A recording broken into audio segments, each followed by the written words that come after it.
안녕하세요. 자, 이제 특수상대성 이론을 마무리하고 완전히 새로운 내용으로 넘어갈 겁니다. 오늘 할 내용은 전자의 에너지 준위에 대한 이야기를 할 겁니다. 전자의 에너지 준위. 전자의 에너지 준위 이야기를 하기 위해서는 일단 이 전자라는 것이 원자를 구성하는 물질이고, 그래서 이 원자에 대한 이야기를 필연적으로 할 수밖에 없습니다. 우리가 중학교 때 다뤘던 원자와 관련된 이야기에서는 기본적으로 돌턴의 원자설을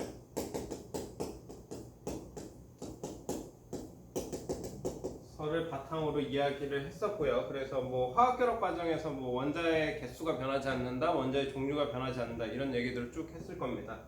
거기에다가 이제 러더포드라는 사람이 발견을 했던 원자의 기본적인 구조, 핵과 전자에 대한 이야기를 한 것 정도가 이제 중학교 때 배우는 내용인데, 이 얘기를 좀 자세하게 다루고, 원자에 대한 이야기를 좀 자세하게 다루고, 그리고 나서 이제 그 실제 에너지 준위에 대한 이야기를 좀 진행하도록 하겠습니다. 자, 그러면 일단 원소에 대한 이야기인데요. 이 원소에 대한 이야기의 핵심은 세상은 무엇으로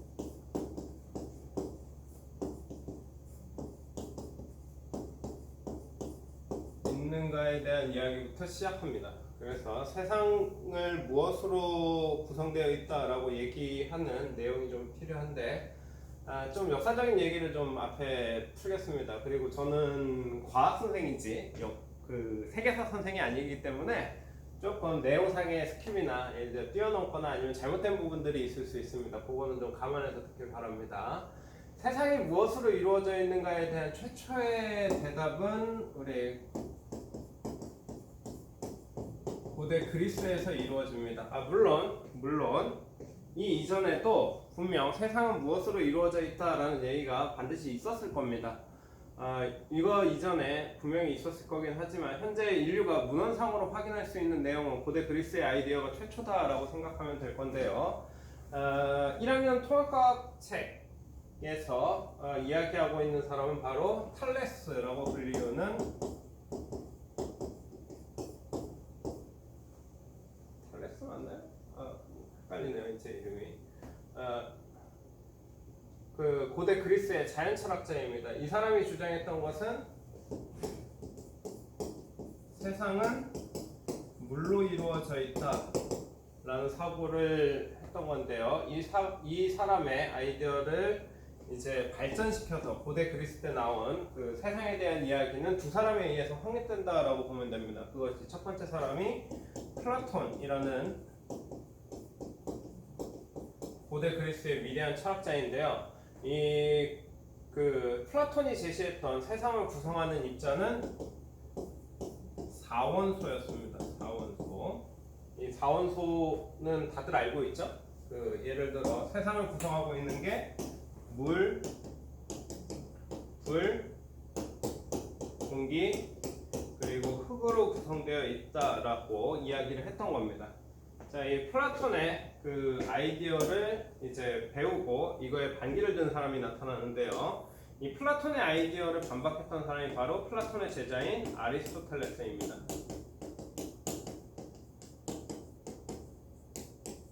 아리스토텔레스의 아이디어는 되게 간단한데요. 플라톤이 그 세상을 두 가지로 나눴습니다. 그 우리가 살고 있는 일반적인 세계가 있고, 그리고 하늘, 천상을 구성하는 완벽한 세계가 존재한다라고 얘기했는데, 이 물불 공기육은 우리 주변에 전부 다 있는 것이기 때문에 아리스토텔레스는 천상계라고 불리우는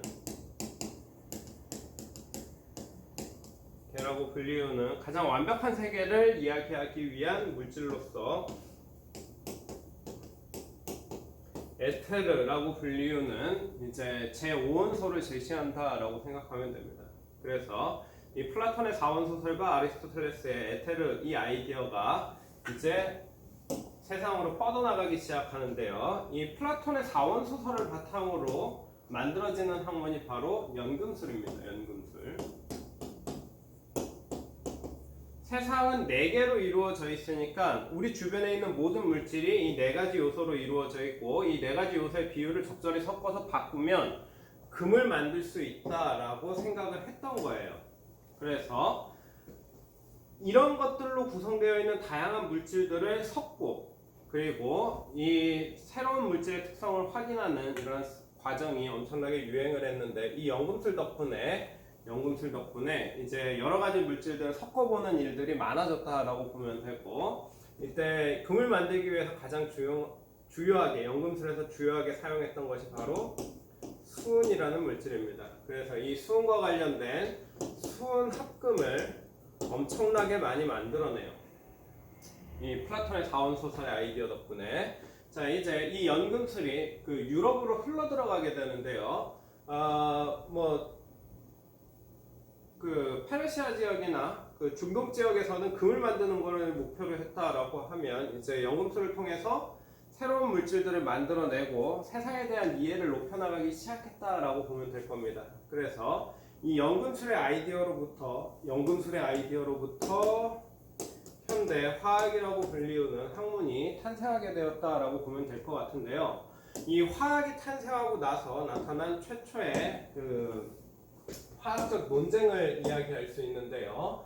세상을 구성하고 있는 기본 입자가 무엇인가 라는 아이디어입니다. 그래서 이 세상을 구성하고 있는 입자에 대한 2가지 중요한 이론이 있었습니다. 첫 번째는 돌턴이 제시했던 아이디어로 세상은 원자로 구성된다라는 이야기를 한 거고요. 이 돌턴의 아이디어와 동시대에 나타났던 아이디어가 있는데, 그것이 바로 아보가드로가 제시했던 세상은 분자로 구성된다라는 아이디어였습니다. 그래서 이 돌턴의 그 원자설과 이제 아보가드로의 분자설 2가지가 충돌하게 되는데요. 과학에서 이런 의견 충돌이 있을 때 사용하는 합리적인 방법 중에 하나가 바로 다수결입니다. 다수결. 그래서 1차 화학회의를 통해서 이제 세상이 무엇으로 구성되어 있는가라는 것을 이야기하고, 그 결과 돌턴의 손을 들어줬다라고 생각하면 될 겁니다. 과학자들이. 자, 그렇게 돌턴이 세상 이론이 인정받자 이 원자에 대한 이야기를 돌턴이 제시하는데요. 최초의 원자 모형이라고 하는 것은 그냥 당구공처럼 속이 꽉 찬 균일한 물질이었다라고 생각했던 겁니다. 그래서 이 모형을 기본으로 그 1학년이 아니죠. 중학교 때 화학 반응이나 이런 것들을 좀 이야기했다라고 생각하면 될 것 같아요. 자, 이제 돌턴이 이 원자설을 제시하고 나서 이 원자설을 확인하기 위한 실험이 아니었고요. 원자로부터 나오는, 물질로부터 나오는 굉장히 독특한 현상에 대해서 연구했던 학자가 있는데, 그 사람이 바로 톰슨이라는 학자입니다.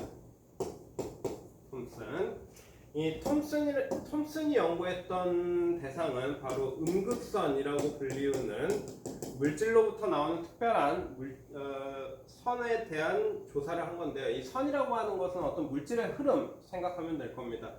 그래서 이 그 음의 부호를 가지고 있는 어떤 물질이 원자로부터 튀어나온다라는 사실을 밝혀냈고, 그래서 이 음극선 실험을 통해서 밝혀낸 바는 바로 전자의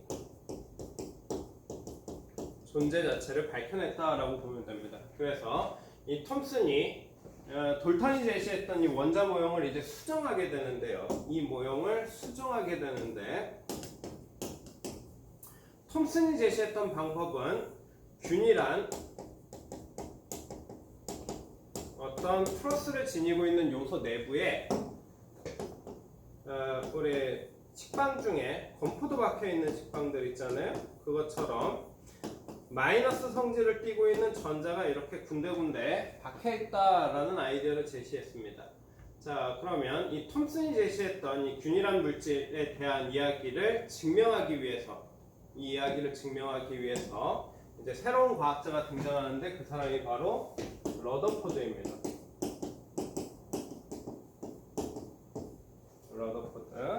러더포드가 했던 실험은 알파 입자 산란 실험이라고 불리우는데요. 알파 입자 산란 실험. 만약 앞서서 제시했던 톰슨의 모형이 사실이라면 물질을 매우 얇게 폈을 때 이 물질은 균일하게 나타날 겁니다. 균일하게. 자, 그렇다면 이 균일한 어떤 얇은 막에다가 비교적 무거운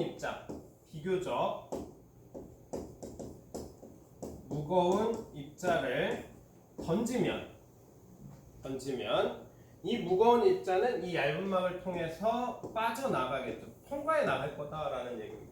근데 이 안에 아무것도 없는 게 아니라 어떤 특정한 물질들이 있으니까 물질과 상호작용을 통해서 원래 진행하는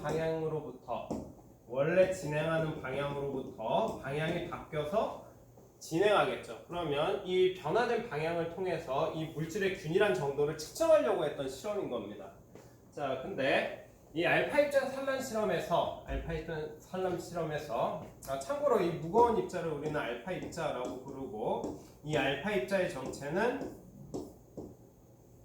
헬륨 핵입니다. 이가 양이온인 헬륨 핵을 던져서 실제 물질을 통과시킨 건데요. 물질을 매우 얇게 피기 위해서는 전성이 매우 좋아야 되고 그런 물질은 우리 금속밖에 없습니다. 그래서 금속 중에서 얇게 펴지는 금속 있죠? 금과 같은 물질을 매우 얇게 핀 다음에 거기에다가 헬륨액을 막 던졌다라고 생각하면 돼요. 그래서 이 실험을 실제로 수행해 보니까 입자들이 통과해서 지나가는 입자들이 대부분이었지만 일부 입자들이 이렇게 되돌아 나온다라는 사실을 밝혀낸 겁니다.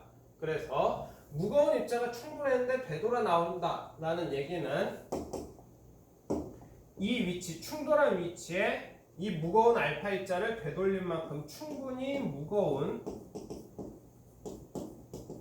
존재가 있어야 된다라고 본 거고요. 그래서 이 충분히 무거운 존재를 핵이라고 본 겁니다. 핵. 그래서 러더포드가 이 알파 입자 산란 실험을 통해서 밝혀낸 것은 물질을 구성하고 있는 입자가 두 가지, 핵과 전자로 이루어져 있다라는 사실을 밝혀냈다라고 보면 될 건데요. 이 실험적인 발견을 통해서 이제 또다시 원자 모형을 수정하게 됩니다. 이제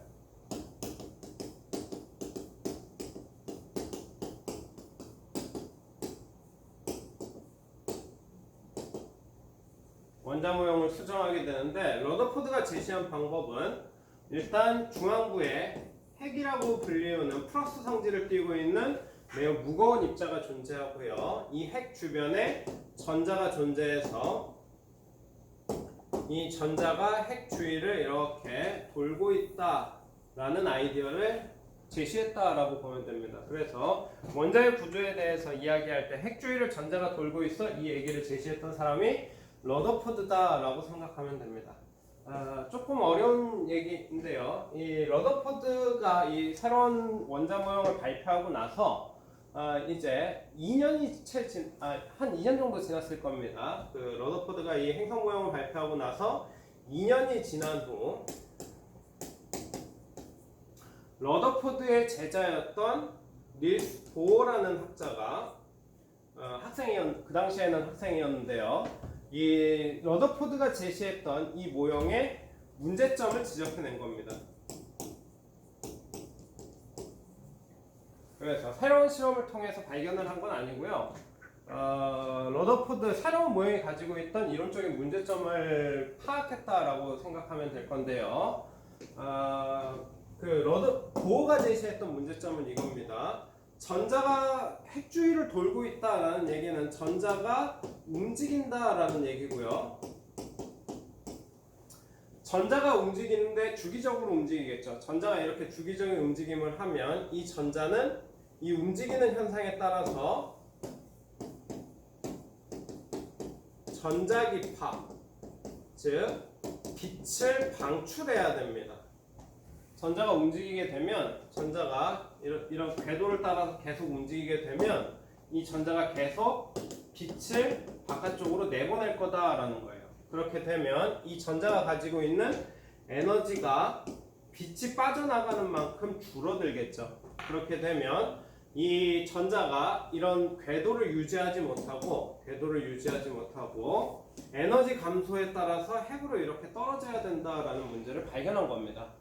만약 이 핵으로 떨어질 때까지의 시간이 한 2억 년에서 한 수십억 년씩 걸려가지고 이게 핵 주위를 전자가 도는 이 상태를 꽤 오랜 시간 지속할 수 있다면 크게 문제가 안 됐을 겁니다. 근데 빛이 가지고 있는 에너지가 워낙 크고 전자가 가지고 있는 에너지가 워낙 작기 때문에 수초, 수 마이크로세컨 만에 이게 떨어져야 되는 거예요. 1초가 안 되는 시간 만에 모든 원자들이 붕괴돼야 된다라는 문제점을 가지고 있었다라는 겁니다. 그래서 이 러더포드의 행성 모형을 수정하게 되는데요. 이때 보어가 제시했던 거는 일반적인 원소에 대한 이야기가 아니라 보어의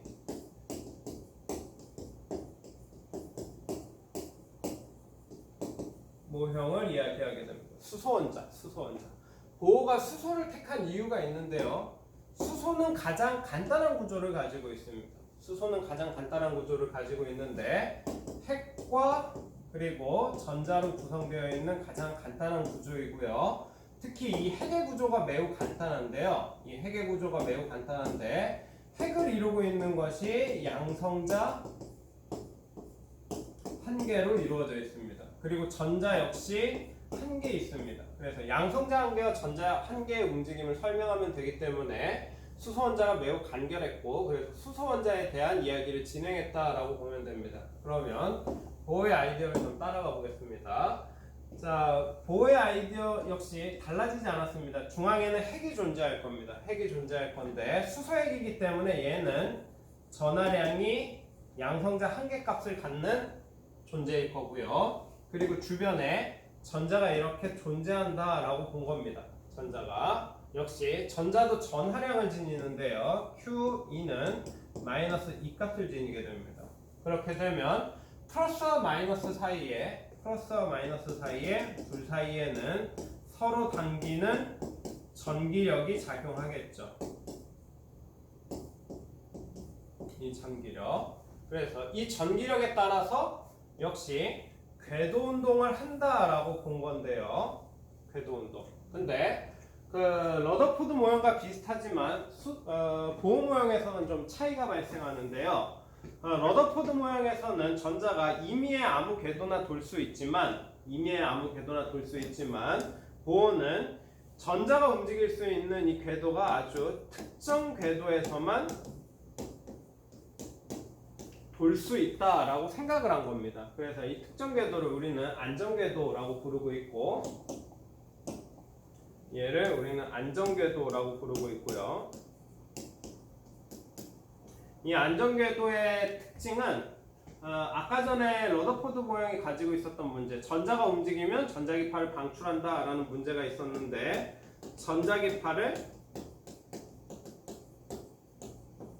방출하지 않는다라고 이야기를 한 겁니다. 그래서 이 두 가지 조건, 전기력에 따라서 원운동할 거다, 그리고 특정 궤도에서는 전자기파를 발생하지 않는다라는 아이디어를 바탕으로 이론을 전개해 나간 건데요. 자, 그렇게 되면 뭐 조금 번거롭긴 하지만 식을 좀 쓰겠습니다. 이 전기력의 표기를 좀 해보면, 전기력이라고 하는 녀석은 K R제곱분의 Q1, Q2의 형태로 쓰일 겁니다. K R제곱분의 Q1, Q2. 얘는 다시 고치면, 이 상황에 맞게 고치면 K R제곱분의 2제곱이라고 하는 크기를 갖겠죠. 그리고 이 전기력을 바탕으로 M R분의 V제곱이라고 하는 원운동을 할 것입니다. 자, 그리고 두 번째는 이 안정궤도의 조건인데요. 이 만약 궤도가 결정이 된다면 궤도의 반지름을 이야기할 수 있겠죠? 그렇게 되면 이 궤도 반지름에 따라서 한 바퀴 돌았을 때 돌아가는 길이를 이야기할 수 있을 겁니다. 2πr이라고 하는 길이를 얘기할 수 있을 건데 이 궤도가 갖는 궤도의 총 길이가 이 전자가 움직일 때 갖게 되는 드브로이 물질파라고 하는 어떤 파동적인 성질을 만족해야 된다라고 생각을 한 거예요. 그래서 이 두 가지 식을 이용해서 나머지 결론들을 얻어냈다라고 보면 됩니다. 참고로 이 상태로는 우리 이야기하기가 힘들고요. 이 드브로이 물질파를 좀 자세하게 풀면 N mv분의 h 이렇게 쓰일 겁니다. 그래서 기호 의미를 좀 살펴보고 이제 실제 간단한 계산이니까 계산을 좀 해보겠습니다. 이 K는 전기력 상수고요. E는 여기에 있는 전하와 핵이 갖게 되는 전하량을 의미합니다. 그리고 이 M은 전자의 질량을 의미하는 거고 V는 전자의 속도를 의미합니다. 속력이라고 쓰겠습니다. 자, 그리고 이 R이라고 하는 것은 궤도가 움직였을 때 갖게 되는 특정한 반지름 R을 지칭한다라고 보면 되는데요. 자, 위쪽식에서 얘는 상수입니다. 그리고 얘도 역시 상수값입니다. 전하량이기 때문에 일정 값으로 결정되어 있고요. 전자의 질량 역시 상수값까지 겁니다. 그렇게 되면 궁극적으로 위쪽식은 틀렸죠? 제곱이 빠졌죠. 어쩐지 뭔가 좀 허전하더니 이 R과 V에 대한 식이다라고 생각할 수 있습니다. 자, 그러면 아래식으로 내려와서 얘를 좀 살짝 이렇게 가리겠습니다. 얘를 가리고 나면 아래식 역시 2파이 숫자죠? n은 특정 값입니다. n은 1, 2, 3, 4 이런 식으로 가는 그 정수를 의미하는 거고요. 이 정수의 의미는 궤도가 하나만 존재하지 않는다라는 걸 의미합니다. 이런 궤도도 존재할 수 있고 n이 1인 궤도도 존재할 수 있고 n이 2인 궤도도 존재할 수 있고 여러 개의 궤도가 존재한다라는 것을 나타내주는 숫자다라고 보면 됩니다. 그리고 이 h라고 하는 것은 플랑크 상수라고 불리우는 어떤 상수값을 나타내는 거고요. 이 m 역시 전자의 질량에 해당합니다. 그렇게 되면 이 아래쪽에 있는 식 역시 R과 V에 대한 식이 되겠죠. 그래서 미지수가 두 개이고 식이 두 개이기 때문에 이 두 개 식은 연립해서 나머지 결과들을 계산해낼 수 있다라고 생각하면 됩니다. 그래서 굳이 볼 필요가 없지만 그래도 그냥 계산하겠습니다. 자, 우리가 연립해야 될 식 두 가지인데요. K R제곱분의 2의 제곱이 M R분의 V제곱이다. 요 식하고 또 하나는 2파이 R이라고 하는 녀석이 N MV분의 플랑크 상수 이렇게 주어진다라는 거겠죠. 그래서 계산의 편의성을 위해서 위쪽에서 미리 지울 수 있는 것들을 좀 지우겠습니다. 뭐냐면 얘랑 얘를 이렇게 지우겠다라는 거예요. 그렇죠? 자, 그러면 위식은 다시 쓰면 K R분의 2의 제곱이 MV 제곱 이렇게 될 거고요. 계산의 편의성을 위해서 얘를 V에 대해서 좀 정리하겠습니다. 얘를 V에 대해서 정리하려면 V 넘겨오고 나머지 값들 넘겨가면 되겠죠. 그렇게 되면 얘를 정리하면 V는 2파이 MR분의 NH 이렇게 될 겁니다. 사실 2파이분의 H도 기호 하나로 바꿀 수 있는데 하지 말고 그냥 집어넣겠습니다. 그렇게 되면 이 식을 통째로 이 V값을 통째로 여기에다 집어넣으면 되겠죠. 그렇게 되면 M에 괄호하고 2파이 MR에 NH의 통째 제곱 이렇게 들어갈 겁니다.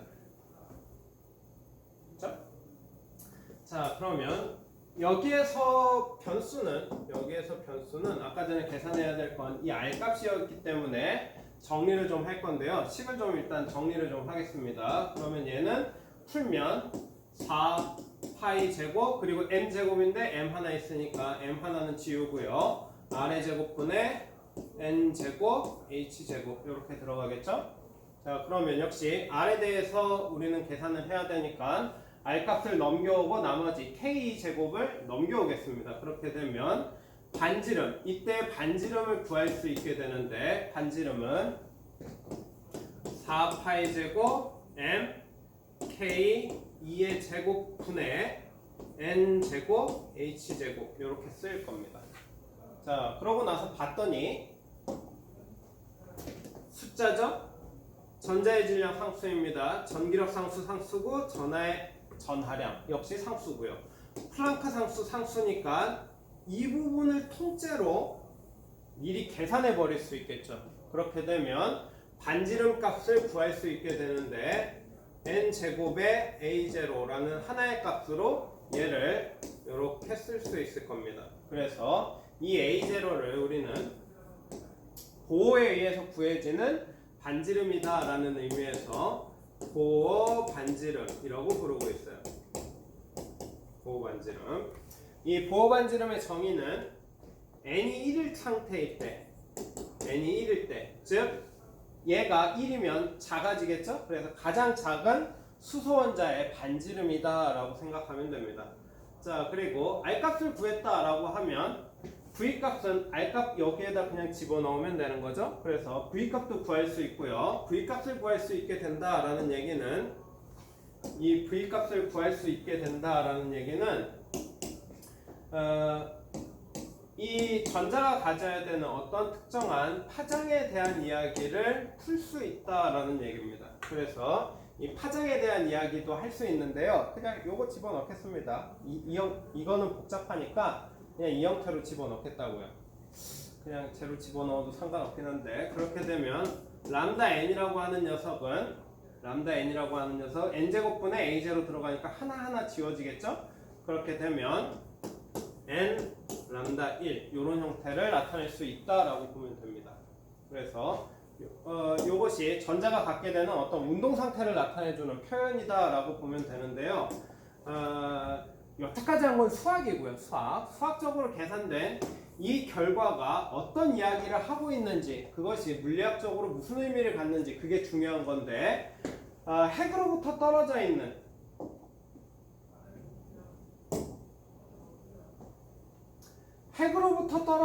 거리를 구할 수 있다라는 얘기는, 이 거리를 구할 수 있다라는 얘기는 입자가 이 위치에 왔을 때 그때의 위치 에너지를 결정할 수 있다라는 얘기입니다. 그리고 속도를 구할 수 있다라는 얘기는 이 전자가 움직이는 어떠한 특정한 속도를 구할 수 있다라는 얘기는 운동 에너지를 결정할 수 있다라는 거겠죠. 그렇게 되면 계산식을 통해서 구해낸 이 Rn 값에 따라서 위치 에너지가 결정될 겁니다. 그래요. 그 옛날 사람, 요즘에는 포텐셜 에너지라고 부르죠. 그리고 이 드브로이 물질파라고 하는 것은 운동 상태를 표현해 주기 때문에 이 운동 상태를 알 수 있다라는 얘기는 운동 에너지를 구할 수 있다라는 것이 되겠죠. 그렇게 되면 위치 에너지와 운동 에너지를 알고 있다. 이 두 가지에 따라서 우리는 역학적 에너지, 전자가 가져야 될 에너지를 이야기할 수 있게 된다라는 것입니다. 그래서 그 에너지를 계산해 보면 각 궤도마다 전자가 갖게 되는 에너지가 존재하는데 그 에너지 값이 마이너스 n 제곱분의 13.6 일렉트론 볼트의 값을 갖는다라고 생각하면 됩니다. 여기에서 이 일렉트론 볼트라고 하는 값은 에너지의 단위예요. 에너지. 그래서 이만큼에 해당하는 에너지를 가지고 있어야 된다라는 것을 밝혀낸 겁니다. 자, 그리고 나서 아까 전에 이야기했죠? 이 궤도라고 하는 것이 하나만 존재하는 것이 아니고 궤도라고 하는 것이 여러 개 존재할 거다라고 얘기했습니다. 이런 식으로 여러 개. 자, 그러면 전자는 안쪽 궤도에 있을 수도 있지만 바깥쪽 궤도에도 있을 수 있겠죠. 그래서 이 전자가 여기 있을 수도 있지만 위치를 이렇게 바꿔서 바깥쪽 궤도로 갈 수도 있고 위쪽에 올라갔던 전자가 다시 이런 식으로 안쪽 궤도로 떨어질 수도 있겠죠. 즉 궤도 사이에 움직임이 나타날 수 있는데요. 이 궤도 사이의 움직임을 보호는 그 전이, 궤도 전이라고 불렀는데요. 전자가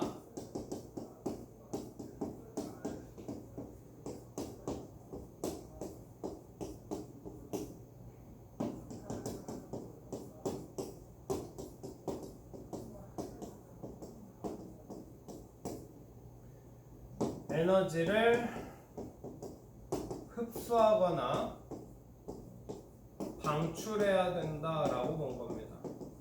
그래서 궤도가 올라가면 에너지를 흡수해야 되고 궤도가 내려가면 에너지를 방출한다라는 이야기를 보호가 했다라고 보면 되고요. 이때 흡수되거나 방출되는 그 값을 제시를 했는데 이 흡수되거나 방출되는 에너지의 값은 두 궤도 사이의 차이를 통해서 나타냈습니다. 각각의 궤도가 가져야 되는 에너지가 있다라고 이야기했죠.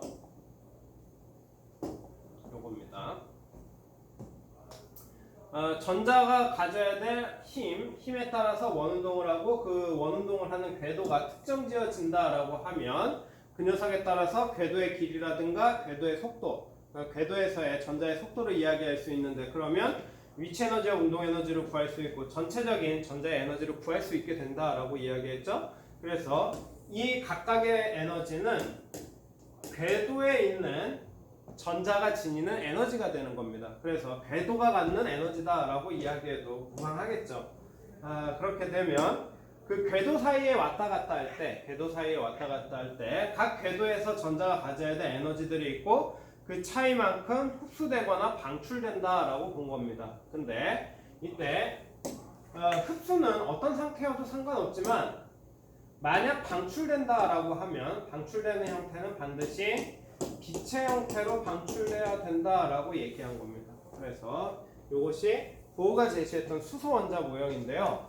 이 보호가 제시했던 수소 원자 모형이 만들어낸 이 식은 궤도로부터 나온 정확히 얘기하면 궤도 사이의 전이 과정에서 방출되는 수소 원자로부터 나오는 빛에 대한 이야기를 설명했다라고 보면 됩니다. 그렇죠? 자, 이 보호의 아이디어 역시 검증돼야 되는데 과학이라고 하는 것은 어떤 새로운 아이디어가 나오면 그 녀석을 실험적으로 검증해야 됩니다. 근데 보호의 아이디어는 웃기게도 그 수소원자와 관련된 수소원자에서 방출되는 어떤 빛들에 대한 이야기는 이미 실험이 먼저 존재를 했었어요. 그 실험이 바로 수소원자의 스펙트럼 실험이고요. 수소원자 스펙트럼을 조사했던 굉장히 많은 학자들이 있었습니다. 근데 그 많은 학자 중에 대표적인 세 사람을 좀 꼽아보면 바로 라이먼, 발머, 파셴이라고 불리우는 세 사람을 꼽을 수 있고요. 각각이 연구했던 분야가 약간 차이가 있습니다. 그 빛의 종류에 차이가 좀 존재하는데 라이먼 같은 경우에는 수소원자로부터 나오는 자외선 영역들을 연구했던 사람이에요. 그리고 발머 같은 경우에는 수소원자로부터 나오는 가시광선 영역을 연구했던 사람이고 파셴 같은 경우에는 수소원자로부터 나오는 적외선 영역을 연구했던 사람입니다. 그래서 이 세 사람의 연구가 별도로 진행이 됐는데 나중에 이 세 사람의 연구를 살펴본 리드베리라고 리드버그라고 부르기도 하고요. 전 옛날 사람이라 리드베리라고 그냥 하겠습니다. 리드베리라고 하는 사람이 이 세 사람이 했던 연구 결과를 쭉 놓고 봤더니 뭔가 수학적인 공통점이 나타나더라라는 겁니다. 그래서 그 수학적인 공통점을 정리를 했는데요. 이때 나오는 빛의 파장분의 1이라고 하는 값은 자신의 이름을 딴 리드베리 상수에다가 n 제곱분의 1 그리고 마이너스 m 제곱분의 1의 형태를 지니는 어떤 결과가 나타나더라라는 거였습니다. 그래서 이 각각의 사람들이 연구했던 거는 라이먼 같은 경우에는 n이 1로 떨어지는 n이 1인 경우에 그 수소 원자로부터 나오는 빛에 대한 연구였고, 발모 같은 경우에는 n이 2로 가는 과정에서의 그 연구였고, 파시엔 같은 경우에는 n이 3으로 가는 빛에 대한 연구였다라는 것을 밝혀냅니다. 됐죠? 그래서 이 이야기는 보호의 수소 원자 모형이 등장하기 전부터 이미 있었던 이야기예요. 이미 있었던 이야기. 근데 문제가 뭐였냐면 그 수소 원자로부터 나오는 빛이 이러한 형태를 띠는 거는 알 수 있었지만, 실험적으로 알 수 있었지만 왜 하필 이런 빛이 나오느냐라는 것을 설명하지 못하고 있었다라고 보면 됩니다. 자, 그때 혜성같이 등장한 게 바로 이 식인 거죠. 그 수소 원자 주변에서 전자가 가질 수 있는 특정한 궤도가 결정되어 있고, 그 궤도에서 나오는 에너지 차이는 빛으로 방출된다라는 얘기입니다. 그래서 이 내용을 앞서 이야기했던 수소 원자의 각 궤도별 에너지, n값에 따른 에너지를 이용해서 좀 풀면, 얘는 마이너스 m 제곱분의 13.6 마이너스 n 제곱분의 13.6 이렇게 고칠 수 있을 거고요. 비슷한 형태가 벌써 보이죠? 그리고 저 녀석과 형태를 갖춰주기 위해서 이 빛이라는 특성을 따라서 빛의 속도는 파장 곱하기 진동수다. 그래서 진동수라고 하는 녀석은 파장분의 빛의 속도가 된다라는 요거를 좀 이용할 겁니다. 그렇게 되면 진동수 대신에 파장분의 hc 이렇게 고칠 수 있겠죠. 그리고 얘를 이 결과와 동일한 형태로 맞춰주기 위해서 파장분의 1만 남기고 나머지를 넘겨주겠습니다. 그렇게 되면 수소 원자로부터 나오는 파장분의 1이라고 하는 값은 13.6을 좀 묻겠습니다. 그러면 hc분의 13.6이라는 어떤 값을 가질 거고요. 그리고 마이너스 플러스니까 순서 바꿔서 적겠습니다. n제곱분의 1 플러스가 아니죠? 마이너스죠? 마이너스 m 제곱분의 1이라는 형태로 정리할 수 있습니다. 자, 이렇게 정리하고 나서 보니까 기존에 실험에서 나왔던 실험 결과와 완벽하게 일치하죠. 완벽하게 일치하는 데다가 이 R값이라고 하는 값을 구체적인 값, 플랑크 상수, 빛의 속도, 그리고 전자가 가져야 되는 에너지 값으로 이렇게 구할 수 있게 되었다라는 겁니다. 그렇죠? 자, 그러니까 보호의 아이디어, 보호가 제시했던 아이디어, 이 아이디어가 사실이다라는 거죠. 실험적으로 잘 증명됐기 때문에. 그래서 이것이 현재 보호가 제시하고 있는 원자 모형입니다. 원자 모형, 수소 원자 모형. 자, 문제는 세상에 존재하는 입자가 수소만 존재하는 것이 아니에요. 세상에 존재하는 입자가 수소만 있는 게 아니고 수소 말고도 다양한 원소들이 존재합니다. 그래서 실제 원자 모형에 대한 이야기를 하려면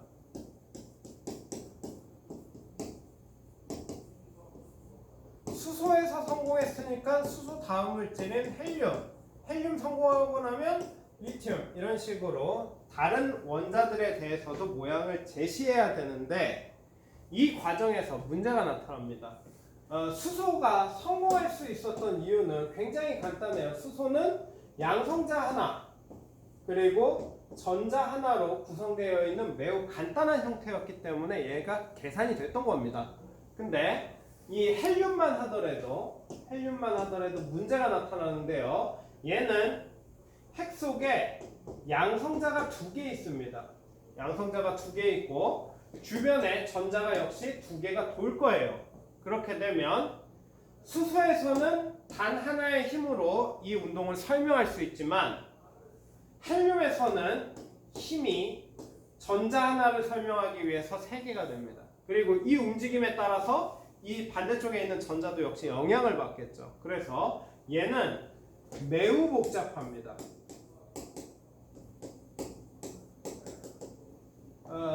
인간의 언젠간 해내겠죠.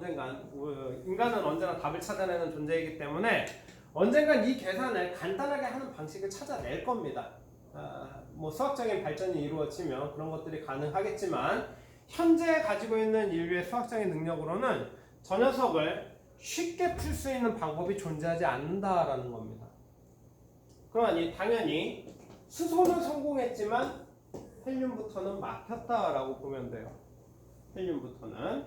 자, 그러면 수소 모형만 이야기할 수 있고 헬륨은 이야기할 수 없느냐? 그건 또 아닙니다. 왜 그러냐 하면 수소 원자로부터 나오는 굉장히 중요한 생각이